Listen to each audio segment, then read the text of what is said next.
Hey everyone, in this video, let us discuss about structure of anther. Anther is present in flowering plants. As you can see over here, stamen, this is the male reproductive structure, and pistil, which is the female reproductive structure, which is also known as carpel. These are the two very important structures which will take part in reproduction. Stamen दो चीजों से मिलके बनता है. ये जो top वाला part है, this knob-like structure, this is called anther. And ये जो लंबी सी stalk which you can see, this is known as filament. Filament at the base, it will be attached to a swollen structure which is known as thalamus. एक question भी पूछा जाता है which part of the filament is attached to the thalamus, whether it is the proximal end or the distal end. So it is the proximal end which will be attached to the thalamus, and distal end पे क्या present होता है? Distal end, that is the one which is away from the thalamus.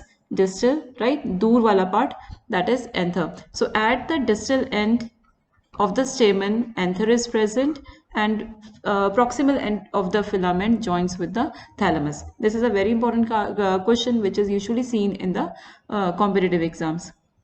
Okay, let us now discuss about the structure of anther. बाहर से anther देखने में कैसा है, क्या चीजें हैं which we can observe. So anther is made up of two lobe-like structures, 1 and 2. These are the two lobes which form the anther. Since two lobes are present, हम बोलते हैं कि anther का structure कैसा है? It is bilobed. Bilobed, क्योंकि यहाँ पे दो lobes present हैं. ये जो दोनों lobes हैं, these are joined by a sterile parenchymatous tissue which is known as connective. As you can see, it is labeled over here. So connective is the sterile parenchymatous tissue which will join the two lobes.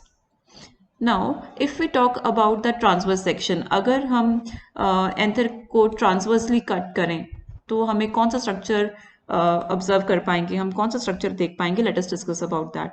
So as you can see over here, these are the two lobes. ये दोनों lobes joined हैं by the sterile parenchymatous tissue जिसको हम बोलते हैं connective, right. सो अगर हम इसका ट्रांसवर्स सेक्शन लेंगे, so this is a picture which will be observe. Now let us cut this image into two parts, है ना. एक imaginary plane से हम इसको दो parts में cut कर लेते हैं. So this is lobe 1, ये हो गई lobe 2. Now हर एक lobe में there are two theca which are present. Theca वो part है जहाँ पे pollen grains की formation होगी. Now in each lobe there are two theca, 1 and 2.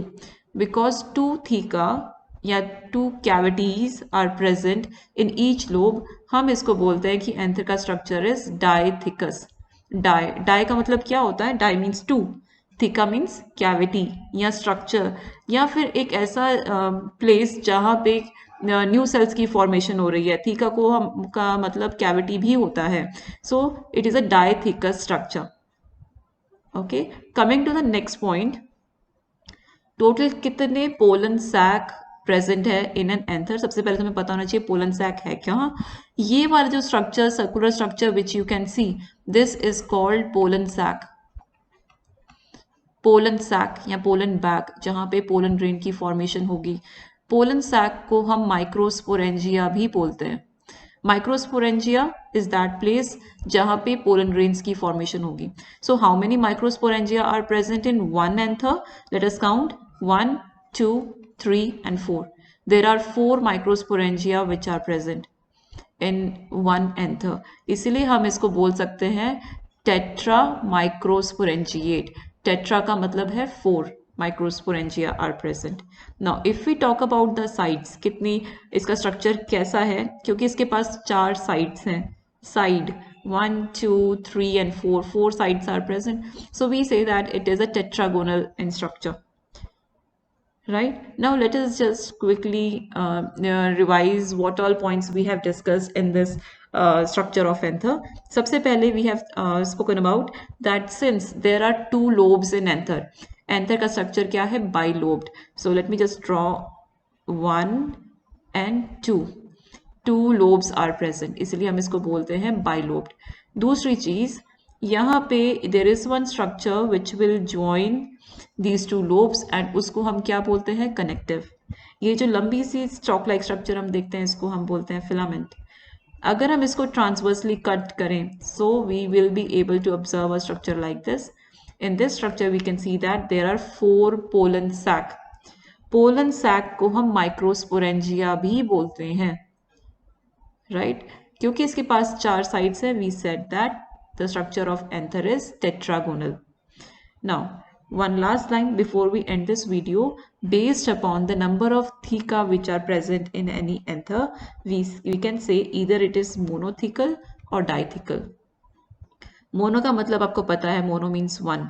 अगर किसी एंथर की लोब में, एक लोब में एक ही थीका प्रेजेंट है, तब हम उसको बोलते हैं मोनोथीकस. अगर किसी एक लोब में 2 थीका प्रेजेंट है तो हम उसको बोलेंगे डाइथिकस. सो एंथर्स कैन बी मोनोथिकस या फिर डाइथिकस. So I hope a few points are clear about the structure of anther. Thanks for watching.